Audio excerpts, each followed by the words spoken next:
you're at the end now. Well, not exactly.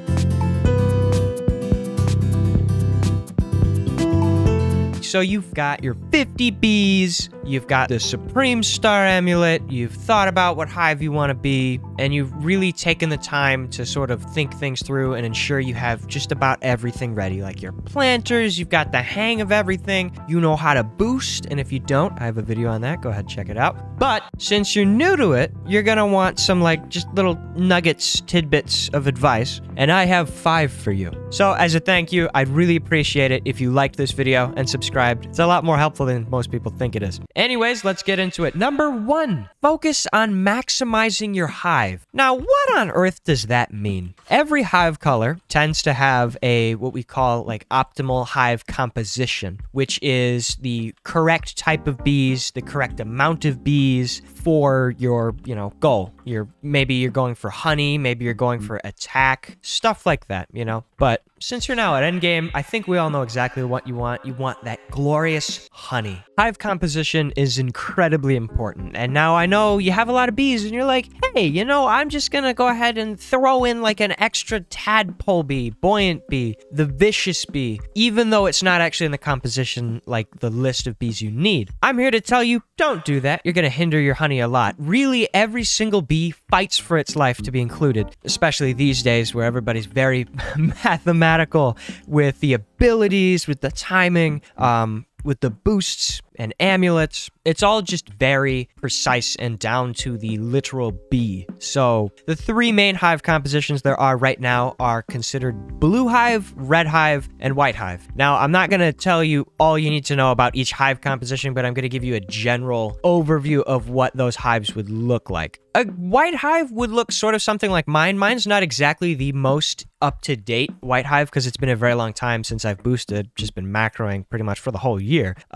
But when it comes to white hives, it's mainly going to revolve around precise bees and vector bees, mainly vector bees, because you're going to be trying to collect as much white pollen and goo as possible. And with triangulate from the vector bee, you can collect crap tons. It is incredible. And with that, you're going to build up your gummy stars, and then your gummy stars are going to give you a ton of honey when they pop and all that. Your gummy buller is going to get bigger the more goo as well. So it's all around very important you have vector bees. Now, let's say you're a red hive. Now, red hives, you're going to focus on mainly precise bees and spicy bees, which are the 2 main red hive bees, because you're going to get a lot of your honey and a lot of your pollen from flames and critical hits, super crits, stuff like that. Red and white hives are considered both the most, boosting oriented hives. There's really no way to AFK farm with a red or a white hive for honey. I mean, maybe for bug macro, both work great. But if you want to get like passive honey, go with what we call a blue hive. And blue hives tend to be mostly oriented around buoyant bees and some tadpole bees. These days, I think people run a lot more buoyant bees than tadpole bees. I don't know, it's been a while, but that seemed to be the case for a long time. Because of the buoyant bees' blue bombs, they'd collect a lot of blue pollen, and so they'd fill the balloons, and those balloons would go back to your hive, you would go back to your hive, or well, your macro would go back to your hive. With a blue hive, you're gonna get a lot of your honey from balloons and your bombs. Anyways, you can find some proper hive compositions on Discord servers, joining the main Bee Swarm Simulator Discord server and just asking around if anybody's got a good hive composition. Does tend to help a lot. Everybody has their own opinions though, and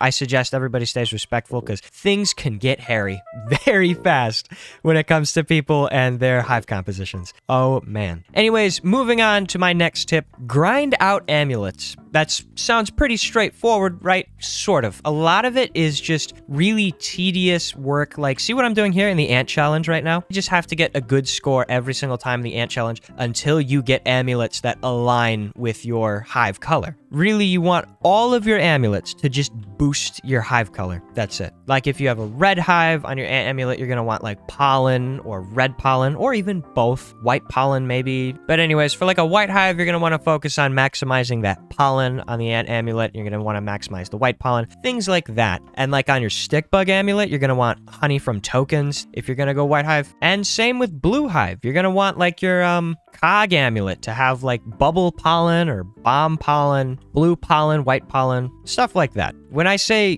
grind out your amulets, what I'm saying is you really should focus on boosting the stats every single percentage and type of stat counts. It comes down to the margin, and those little percentages can make all the difference. So if you can, make sure you've got a good Supreme Star Amulet, especially have a double passive. That's super important in Endgame. Unless you have a blue hive. I'm not sure if it's as important, but I've heard Guiding Star and Pop Star together make a great pair for a blue hive because of that extra capacity Guiding Star gives. But for a red hive and a white hive, it's usually Star Saw and Scorching Star. And for a white hive, it's Gummy Star and Star Saw. Make sure your Supreme Shell is up to date with your hive and stuff like that. Again, your Stick Bug Amulet will be super important, especially if you're going white hive. I've mentioned boosting quite a few times, and that has brought me to my third tip, and that is boost with a specialized group of people. And what I mean by that is boost with people who are going for like the same goal as you, to maximize your honey profits by boosting as a red hive or a white hive. Maybe you guys can do puff shrooms together, stuff like that. Make sure you have like a strong support group, because in this game, support is a pretty big buff to have. I know,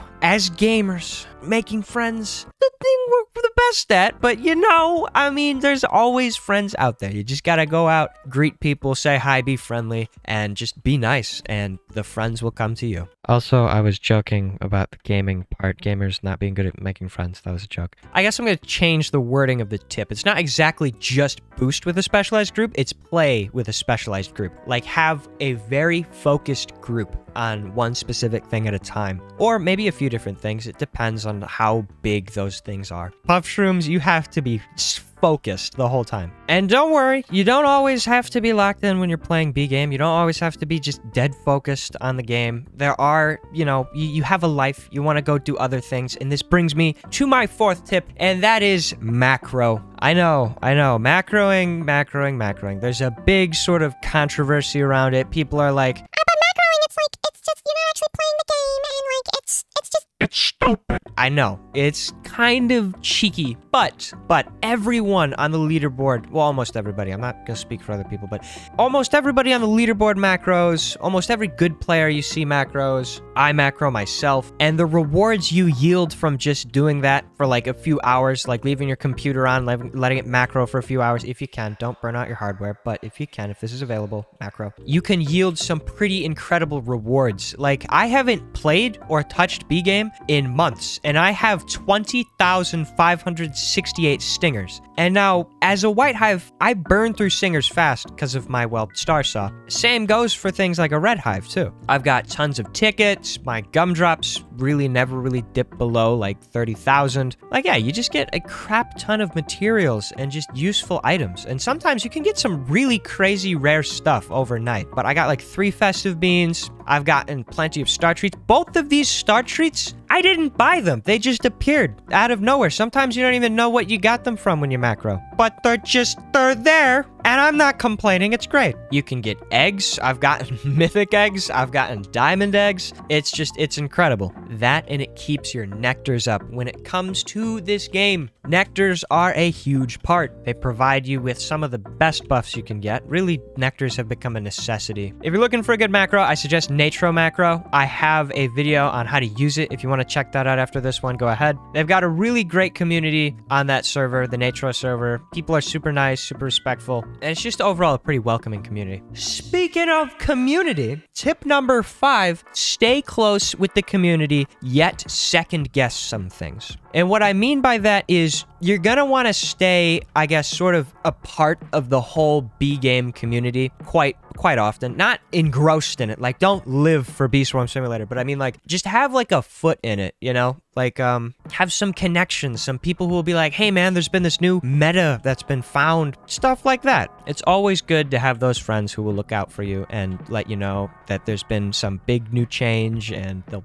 just help you out, you know? That, and I mean, if you do get some good boost numbers, you can go ahead, you can flex them a bit when you're a part of the community. I mean, everybody does it, just to some extent, so. I'm not saying go around and like just flash the honey numbers to everybody, but though being a part of the community just makes it a lot more fun. And when I say second guess things at times, like some things, what I mean by that is if the entire community is doing something, like if they're changing a thing about their hive, don't immediately go, okay, that's correct, because everybody else said it's right. You know, like, always be like, hey, does that really make sense? Like, sort of think about it yourself. Do the math. Like, reach out to a trusted friend and be like, does this sound like something I should do with my hive or something like that, you know? My point is just don't be a zombie. Don't just follow what everybody else is doing. Some stuff sometimes is stupid and nobody second guesses it. I remember there was a time where red hives, and this was ages ago, the meta was way different back then, but some people said you shouldn't have fire. No, my bad. A lot of people said that you shouldn't have fire bee in your hive. Everybody's numbers plummeted. I don't know why people did that, but, you know, for like a few weeks, everybody was like, no fire bee, get that out of here. It made no sense at all. Anyhow, those are my 5 tips. Happy boosting, happy playing the game, have a good day,